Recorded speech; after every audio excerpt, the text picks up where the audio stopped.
साथियों नमस्कार, मैं हूं कृष्णानंद सिंह और आप देख रहे हैं YouTube channel education portal Krishna. आज के इस वीडियो के माध्यम से बिहार में जो प्रधान शिक्षकों की बहाली प्रक्रिया चल रही है उसका परीक्षा फल भी प्रकाशित हो चुका है। सभी लोग जो सफल अभ्यर्थी हैं अपने परीक्षा फल यानी कि जो मेरिट लिस्ट के आधार पर जारी हुआ है उसको देख भी चुके होंगे। उसमें ध्यान दीजिएगा कि जिनका अंक अधिक आया है उसी के आधार पर मेधा अंक बनाया गया है, यानी कि उन्हें पहला, दूसरा, तीसरा, चौथा इस प्रकार से स्थान दिया गया है। तो इस वीडियो में हम लोग इस बात की जानकारी प्राप्त करने का प्रयास करेंगे कि आखिरकार यह जो मेरिट लिस्ट है, मेरिट सीरियल दिया गया है, उसका बेनिफिट किस प्रकार से लोगों को प्राप्त होगा और यदि होता है तो कहाँ कहाँ पे हो सकता है इसका बेनिफिट, उस पर विशेष रूप से बात करेंगे। और यह जो बातें होगी वह एक अनुमानित बातें होगी, कोई इसमें उतनी सटीकता नहीं है। आपका भी अनुमान का हम बेसब्री से इंतज़ार करेंगे, कमेंट के माध्यम से लोगों तक पहुंचाने का प्रयास करेंगे कमेंट के माध्यम से कि आपका इसमें क्या अनुमान है। याद कीजिए, बिहार राज्यपाल के आदेश से शिक्षा विभाग के जो एसीएस थे यानी कि अपर मुख्य सचिव के पाठक के समय में बिहार प्रारंभिक विद्यालय प्रधान शिक्षक नियमावली 2024 जारी हुई थी। तो उस समय उस नियमावली में जो कंडिकाएं दी हुई थी उस कंडिका पे गौर करेंगे और इसमें मुख्य रूप से हम लोग 5 बिंदुओं पे चर्चा करने के लिए उपस्थित हैं। पहला बिंदु होगा, स्पष्ट रूप से आप बोर्ड पे देख पा रहे होंगे, पहले बिंदु पे हम लोग चर्चा करेंगे कि क्या जिला में बदलाव नहीं होगा। इस बात की चर्चा लोगों में चल रही है, जो पास अभ्यर्थी हैं, जो पास कर चुके हैं प्रधान शिक्षक में, यानी कि जिनका मेधा क्रमांक बन चुका है, मेधा लिस्ट में आ चुके हैं, उनके दिमाग में उहापोह की स्थिति है कि आखिरकार जो मेधा क्रमांक बना है उसका बेनिफिट कहाँ होगा। क्या उसी ज़िला में जहाँ पे पदस्थापित अभी हैं उसी ज़िला में आपका अन्य स्कूल में पदस्थापन होगा, इत्यादि प्रकार की बातें अभी भी चल रही है। तो पहले बिंदु पे हम लोग चर्चा करेंगे क्या जिला में बदलाव नहीं होगा। उसके बाद दूसरे बिंदु पे चर्चा करेंगे कि मेरिट सीरियल का क्या फ़ायदा मिलेगा, यानी कि जो मेरिट सीरियल बनाया गया है वह परीक्षा फल में उसका बेनिफिट्स क्या मिलेगा। और तीसरे बिंदु पे चर्चा करेंगे यदि कि जिला में बदलाव होता है, यदि जिला को बदल दिया जाता है तो मेरिट सीरियल का लाभ मिलेगा जिला बदलने में या नहीं मिलेगा। और उसके बाद चौथे बिंदु पे बात करेंगे कि यदि जिला में बदलाव नहीं होता है, यानी कि जहां आप पदस्थापित हैं जिस ज़िला में, यदि उसी ज़िला में रख लिया जाता है तो मेरिट सीरियल का लाभ कहां पे मिलेगा। और एक महत्वपूर्ण बातें हैं 5वें पॉइंट के रूप में कि वेतन संरचना पर भी इस वीडियो में हम लोग बात करेंगे। तो वह जो जिस समय शिक्षा विभाग के अपर मुख्य सचिव आदरणीय के पाठक जी थे, तो उस समय प्रधान शिक्षक नियमावली 2024 आई थी। तो उस नियमावली को आप पुनः देखिएगा तो उसमें कंडिका 6 वरीयता से संबंधित बातें की गई है। उसके बाद कंडिका 7 स्थानांतरण से संबंधित विशेष रूप से चर्चा की गई है। वेतन संरचना पर भी बातें होगी और उसमें कंडिका 9 में इसकी चर्चा की गई है। उसमें बताया गया है स्पष्ट रूप से कंडिका 9 में, जो कि वेतन संरचना से रिलेटेड है, कि वित्त विभाग के परामर्श से यह निर्धारित होगा। यानी वित्त विभाग है उस में वे लोग परामर्श करेंगे, बैठक करेंगे, उसके बाद वेतन संरचना का फिर से निर्माण किया जाएगा। याद होगा आपको कि यह जो बहाली थी यह पहले की ही थी, यानी पिछले बहाली थी, इसको थोड़ा सा डिले से यहाँ पे लाया गया। उस समय वेतन संरचना की जो बातें यानी कि अभी जो 2024 में जारी हुई थी, तो उसमें जो प्रधान शिक्षक है उसका बेसिक पे 30,000 रुपया रखा गया था। लेकिन अभी बात की जाए तो जो 18 से 20 साल नियोजित शिक्षक नौकरी कर चुके हैं, तो उनकी बात की जाए तो उनका बेसिक सैलरी लगभग किसी का 30,400, किसी का 30,500 के इर्द गिर्द हो चुका है। तो उनका अनुभव का जो बेनिफिट है वह तो 8 साल से अधिक हो चुका है। लेकिन यदि प्रधान शिक्षक में वह आते हैं तो इनका जो प्रारंभिक बेसिक है, वेतन जो बनेगा बेसिक पे, मूल वेतन पे, वह 30,000 है। तो उनको यहाँ पे लॉस होने की संभावना है। तो इस प्रकार से चलिए हम लोग एक एक करके बिंदु पे चर्चा करेंगे, लेकिन सबसे पहले जो कंडिका 9 की बात किए थे उस पर थोड़ी सी चर्चा कर ले, इसे समझने में आसान होगी। आप देखिएगा नियमावली 2024 की जो प्रधान शिक्षक की नियमावली आई थी, तो उसमें कंडिका 6 में वरीयता से रिलेटेड बातें की गई है। उसमें कही गई है 1 नंबर में कि प्रधान शिक्षकों की आपसी वरीयता आयोग द्वारा तैयार किए गए मेधा सूची के अनुक्रम होगी। प्रारंभिक विद्यालय के प्रधान शिक्षकों की एक समेकित वरीयता सूची होगी। नंबर 1 वरीयता के बारे में कहा गया है कि प्रधान शिक्षकों की आपसी वरीयता आयोग द्वारा तैयार किए गए मेधा सूची, यह स्पष्ट हो चुका है कि बीपीएससी जो बिहार लोक सेवा आयोग है उसके द्वारा मेधा सूची बनाई जा चुकी है, यह तो क्लियर हो चुका है। उसके बाद वरीयता में कंडिका 6 में ही दूसरे पॉइंट पे चर्चा की गई है कि यह वरीयता सूची जिला स्तर पर संधारित किया जाएगा, यानी कि जिला स्तर पर इसका संधारण किया जाएगा। यहाँ पे गौर करने वाली बातें हैं कि जिस जिला में आप अभी पदस्थापित हैं तो उसी जिला के आधार पर वरीयता सूची जिला स्तर पर संधारित, यानी उसका संधारण किया जाएगा। तो जिस जिला में है उसी जिला में संधारण होगा। अब यहाँ से समझने वाली बात है कि हो सकता है यहाँ पे दो अर्थी बातें हो रही है, स्पष्टता नहीं हो पा रही है, लेकिन आने वाले समय में निश्चित रूप से इससे रिलेटेड गाइडलाइन शिक्षा विभाग की ओर से जारी होगी, तब जाकर के स्पष्ट हो जाएगा। हम लोग यहाँ पे दो तर्क लगा सकते हैं। पहला तर्क कि हो सकता है कि आपको ज़िला दिया जाएगा और जिस ज़िला में आप जाएंगे तो वहीं पे उसी जिला शिक्षा पदाधिकारी के द्वारा जिला स्तर पर वह जो वरीयता सूची है वह बनाया जाएगा। ऐसा भी हो सकता है कि जहाँ पे अभी आप पदस्थापित हैं तो उसी जिला में शिक्षा विभाग के द्वारा, यानी कि जो जिला के पदाधिकारी हैं शिक्षा विभाग के, तो उन्हीं के स्तर पर वरीयता सूची जारी की जाएगी। तो हो सकता है यह भी कि जिस जिला में है उसी जिला में आपका आवंटन हो जाएगा विद्यालय का। उसके बाद कंडिका 7 की चर्चा करते हैं स्थानांतरण से। थोड़ी स्पष्टता हम लोग बाद में करेंगे, क्लियरेंस कर लेंगे इसका, कि प्रधान शिक्षक का पद स्थानांतरित होगा, यानी कि यह स्थानांतरित होगा, इसका ट्रांसफ़र होगा। उसके बाद प्रधान शिक्षक दूसरे पॉइंट में है, प्रधान शिक्षक को समान रूप से जिला शिक्षा पदाधिकारी द्वारा शिक्षा का अधिकार अधिनियम के प्रतिबद्धताओं अथवा जनहित में जिला के अंतर्गत स्थानांतरित किया जा सकेगा।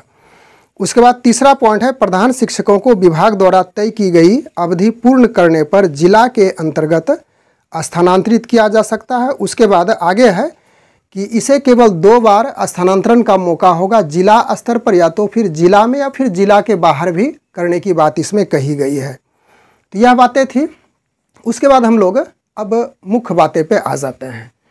पहला था कि क्या जिला में बदलाव नहीं होगा, तो हम लोगों ने वरीयता जो कंडिका 6 में अंकित किया गया था, यदि उसको जो लिखी हुई बातें हैं उसको समान रूप से सोचें, एक पक्ष की बात करें तो हो सकता है कि उसे जिला में ही वहीं पे जहाँ पे आप पोस्टिंग हैं उसी जिला में पुनः प्रधान शिक्षक का पदस्थापन हो जाएगा और इसकी जो वरीयता सूची है वह जिला स्तर से बनाई जाएगी। या तो फिर आने वाले समय में क्या इसका गाइडलाइन जारी होता है उसकी स्पष्टता हो पाएगी। लेकिन हम लोग ज़्यादा 90% इस बात पे फोकस होते हैं, 10% ही छोड़ करके चलते हैं कि अभी आप फिलहाल जहाँ पे पदस्थापित हैं वहीं पे उस जिला शिक्षा पदाधिकारी के द्वारा आपकी वरीयता सूची बनाई जाएगी और वहीं उसी ज़िला में किसी प्रखंड में कहीं ना कहीं आपका पदस्थापन हो जाएगा। उसके बाद दूसरे पॉइंट की बात करें कि मेरिट सीरियल का क्या फ़ायदा मिलेगा, तो मेरिट सीरियल का फ़ायदा इसी बात पे करें, क्या ज़िला में बदलाव नहीं होगा। यदि ज़िला में बदलाव नहीं होता है तो उस कंडीशन में आपका ज़िला सेम हो गया, लेकिन मेरिट सीरियल का लाभ हो सकता है कि कोई प्रखंड का आपके द्वारा ऑप्शन लिया जाए और जिस प्रखंड को आप 2-3 ऑप्शन या 4 ऑप्शन जो भी ऑप्शन है लिया जाएगा। और यदि आपका मेधा क्रमांक यानी कि मेधा सीरियल यदि अच्छा है यानी कि कम है, कम कहने का अर्थ हुआ कि 1 से जो प्रारंभ हुआ है उस अनुसार से है 100, 200, 300, तो सबसे पहले आपकी अपॉर्चुनिटी मिलेगी, आपको प्राथमिकता दी जाएगी कि आप किस प्रखंड में रहना चाहते हैं। तो उस आधार पर धीरे धीरे जिनका मेधा क्रमांक ज़्यादा दूर में है उनको बाद में उसका ऑप्शन प्राप्त होगा। तो यहाँ पर मेरिट लिस्ट जो मेरिट सीरियल है उसका बेनिफिट प्राप्त हो सकता है। तो दोनों प्रश्न का जवाब हम लोग यहाँ पर सॉल्व कर चुके हैं। और आपकी क्या राय है, मैं बार बार इस बात को कह रहा हूँ, यह मेरा व्यक्तिगत राय नहीं है, आप लोगों की भी राय इसमें होनी चाहिए कि क्या हो सकता है। तो आपका जो कमेंट होगा अन्य लोग के द्वारा भी पहुँचता है, मैं भी देखता हूँ, उसके बाद उस पर अन्य लोग जो इससे जुड़े हुए हैं प्रधान शिक्षक से जिसका परीक्षा फल प्रकाशित हो चुका है वह भी अपनी राय प्रस्तुत करते हैं। उसके बाद हम सभी लोग मिल करके इसकी स्पष्टता अंततः कर पाते हैं। हालांकि लोगों का अलग अलग राय होता है कि नहीं ऐसा नहीं होगा, ऐसे होगा, आप ऐसा क्यों कह रहे हैं। तो मैं एक संभावित जो बातें हैं उसको आप तक पहुंचाने का प्रयास कर रहा हूं, एक प्लेटफॉर्म तैयार कर रहा हूं और उस प्लेटफॉर्म पर आप निश्चित रूप से आपका स्वागत है, आप ही कमेंट के माध्यम से अपनी राय प्रस्तुत कर सकते हैं। उसके बाद तीसरे पॉइंट की बात करें कि यदि ज़िला में बदलाव होता है तो मेरिट सीरियल का लाभ मिलेगा। तो यहाँ पे देखिए, अब यदि उस ज़िला में आपको नहीं रखा जाएगा, अन्य ज़िला में रखा जाएगा, सपोज कीजिए कि आप भागलपुर ज़िला में अभी पदस्थापित हैं और यदि रेंडमाइजेशन की प्रक्रिया इसमें लागू की जाती है तो किसी को चंपारण, पूर्वी चंपारण या पश्चिमी चंपारण दे दिया जाता है, किशनगंज दे दिया जाता है। तो वैसी स्थिति में भागलपुर से उतनी दूरी तक जा कर के और उधर वाले जो पश्चिमी चंपारण या किशनगंज की ओर हैं यदि वे भागलपुर दे दिया जाए उनको तो ज़्यादा डिस्टेंस हो जाएगा, दूरियां बढ़ जाएगी। तो वैसी स्थिति में बहुत सारे शिक्षक यहाँ पे थोड़ा सा असहज महसूस करेंगे। तो हो सके कि यदि ज़िला में परिवर्तन होता है तो आपसे ऑप्शन लिया जाएगा कि किस ज़िला में आप रहना चाहते हो। तो यहाँ पे पुनः वही बातें घूम फिर करके आती है कि मेरिट सीरियल का बेनिफिट मिलेगा। यदि आप 3 ज़िला का ऑप्शन देते हैं और यदि आपका मेधा अच्छा है तो उस स्थिति में पहला ऑप्शन आपको प्राप्त हो जाएगा। तो इस प्रकार से मेधा सीरियल का यहाँ भी बेनिफिट आपको प्राप्त हो जाता है। चलिए आगे बात करें कि यदि ज़िला में बदलाव नहीं होता है तो मेरिट सीरियल का लाभ कहाँ मिलेगा। इसकी बात कर चुके हैं हम लोग कि ज़िला में बदलाव नहीं होता है तो वह ऑलरेडी पहले से है, लेकिन मेरिट सीरियल का लाभ इस स्थिति में हो सकता है कि प्रखंड का कोई ऐसा प्रखंड हो जो कि आप लाइक करते हैं, आपके घर से विद्यालय की दूरी नज़दीक होगी, उस स्थिति में तो वहाँ पे उसका ऑप्शन लिया जा सकता है और आपको फिर वहाँ मेरिट सीरियल का लाभ प्राप्त हो जाएगा। उसके बाद वेतन संरचना पर हम लोग बात कर लेते हैं अंततः। तो वेतन संरचना जो है, जो सैलरी स्ट्रक्चर है वह उन पे लागू होती है जो 18 से 20 साल तक नौकरी कर रहे हैं। तो उनका बेसिक यदि देखा जाए, इसकी चर्चा हम लोग पूर्व में भी कर चुके थे कि यदि उनका 18 से 20 साल उनकी नौकरी हो चुकी है तो उतना दिन से यदि वे किए हैं तो निश्चित रूप से उसका जो बेसिक सैलरी है वह 30,000, 400, 500, 600 यानी कि 30,000 से अधिक हो चुका है। यदि वह उस संवर्ग जो नियोजित शिक्षक संवर्ग में है, इस संवर्ग में यदि आएंगे तो प्रारंभ से उसका इसमें जो बेसिक सैलरी निर्धारित किया गया है वह 30,000 निर्धारित किया गया है। तो उस स्थिति में उनको यहाँ पे लॉस होगा। लोग यदि नए संवर्ग में जाते हैं और निश्चित रूप से सहायक शिक्षक है या नियोजित शिक्षक है, यदि उससे छलांग लगा करके ऊपर की ओर बढ़ रहे हैं, विद्यालय के प्रधान शिक्षक के रूप में अपना योगदान करेंगे तो पद तो बढ़ ही रहा है और पद बढ़ने के साथ साथ निश्चित रूप से उनका सैलरी भी बढ़ना चाहिए, वेतन भी बढ़ना चाहिए। और यदि 30,000 से प्रारंभ करते हैं और उनका 18 से 20 साल तक का अनुभव हो चुका है और उस स्थिति में यदि वहाँ पे पहुँचते हैं और कोई शिक्षक ऐसे हैं जो 18 से 20 साल वाले नियोजित शिक्षक वहाँ पे नौकरी कर रहे हैं तो उस स्थिति में उसको वहाँ पे थोड़ा सा अपने आप में तुच्छ महसूस होगा कि हम प्रधान शिक्षक हैं लेकिन उसके बावजूद भी हमारी सैलरी, हमारा जो वेतन है वह उनसे कम है। तो इस स्थिति में यहाँ भी बहुत सारे ऐसे शिक्षक होंगे जो सोचेंगे कि यदि हम प्रधान शिक्षक में जाते हैं तो वहाँ पे मेरा जो मूल वेतन है उसमें कमी होगी, और उसके बाद जो 30,000 रुपया बेसिक पे बनता है प्रधान शिक्षक में, तो वहाँ पे लॉस होगा।